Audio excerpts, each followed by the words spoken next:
Lawyers speak out about what happened during Zhang Linghe's Molsion brand event in Nanning. The day was originally planned as a typical promotional event for the Molsion brand, with Zhang Linghe as the main focus. Thousands of fans had been crowding the venue since morning, hoping to catch a glimpse of the figure they had only seen on screens. However, as the event approached, the crowds escalated into something far more perilous than mere excitement. As the crowds pressed in from all directions, the venue's security system began to show its limits. Officers struggled to control the influx, while barriers designed to maintain a safe distance were instead pushed apart by the pressure. Some reports claim the critical moment occurred when the glass entrance door could no longer withstand the pressure. The cracking sound was a turning point that completely changed the atmosphere.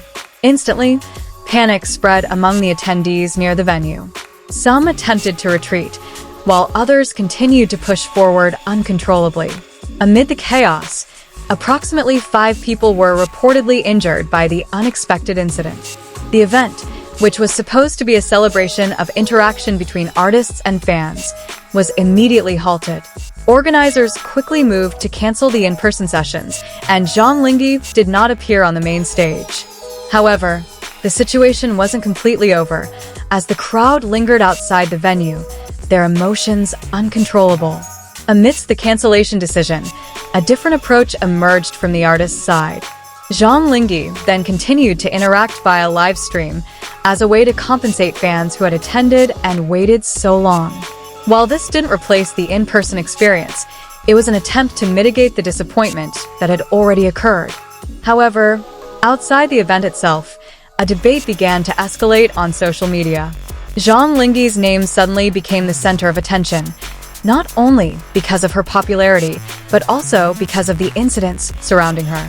Many questioned whether the event organizers had adequately anticipated the level of fan enthusiasm. On the other hand, more critical voices began to highlight the security aspect.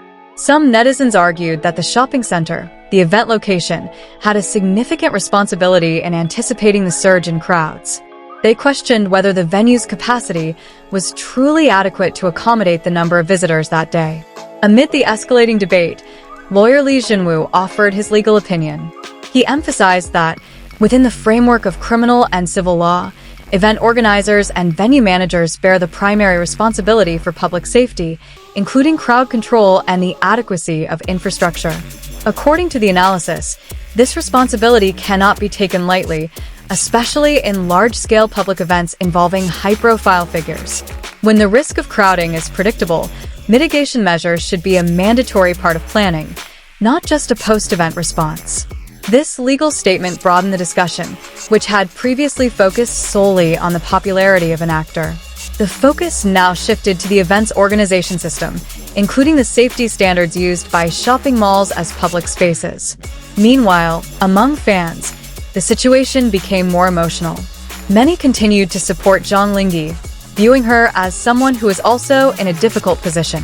They argued that the spotlight should not be on the artist, but rather on the event management. However, not all discussions were one-sided. Some argued that an actor's immense popularity could indirectly increase the risk of extreme crowding. From this perspective, star power became an indispensable factor in event security planning. Amidst all this debate, Tian Xiwei's name emerged in online conversations. He was cited by some netizens as a morally supportive figure for Zhang Linghe, particularly in the narrative that an actor shouldn't be held responsible for the event's security system failures. However, there was no official statement confirming Tian Xiwei's involvement or direct stance on the incident. His mention has been more likely a part of the fandom dynamic, which often involves solidarity between public figures in controversial situations. As time passed, the discussion on social media began to divide into opposing camps. Some demanded a rigorous evaluation of the event organizers, others highlighted the risks of fan culture, and still others tried to see it as a combination of both. Behind all these opinions, the facts on the ground remained undeniable. An entertainment event had turned into a real safety incident. And when something like that happens, the line between entertainment and legal liability becomes too blurred to ignore. This incident then prompted a broader reflection on how public events should be designed, especially when involving high-profile figures. Whether venue capacity, crowd control systems, and evacuation procedures were truly prepared for an unexpected surge in activity was questionable. In the days following the incident, the atmosphere around the Nanning shopping mall slowly returned to normal, but the traces of the incident remained strong. The broken glass had been replaced, the entrance area repaired, but stories of the crowd density continued to circulate by word of mouth, as if a warning that never truly ended. The organizers began to face increased scrutiny from various directions, not only from the media, but also from other parties questioning their operational standards for holding large-scale public events. Every detail began to be re-examined, from the number of security personnel to the queue management scheme used on the day of the incident. Meanwhile, the shopping center, the event location, also drew attention. Many questioned whether the venue had sufficient infrastructure to accommodate the sudden surge of visitors due to the appeal of a public figure.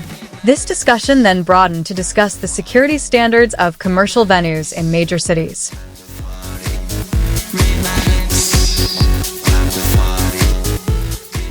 Meanwhile, Zhang Linghe herself became an unavoidable focus. Although not at the forefront of technical responsibility, her name remained in the public eye. Her immense popularity was considered a factor in amplifying the intensity of the crowd, although many also emphasized that this could not be equated with legal responsibility. In the digital space, the conversation showed no signs of abating. Video clips from the scene continued to circulate, showing the moment the crowd began to lose control. Each replay seemed to rekindle emotions that had been desperately suppressed, fueling the debate. Some fans tried to shift the focus to Zhang Linghe's actions in continuing to broadcast live after the event was cancelled. For them, the move was seen as a show of concern for the fans who had traveled far. But for others, it wasn't enough to allay the growing questions about the system that failed that day. Amidst all this, legal experts and public observers began to use the case as an example in a broader discussion. They highlighted how modern entertainment events often tread a fine line between entertainment and safety risks, especially when involving figures with high mass appeal. The debate then became no longer simply about who was at fault, but about how responsibility should be apportioned.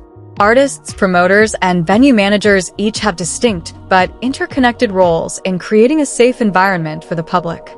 Ultimately, the incident in Nanning left more than just a fleeting viral news story. It became a reminder that behind every cheering fan and glitzy entertainment event, there's always a system that must operate flawlessly. When that system fails, the impact goes beyond the crowds, but also human safety.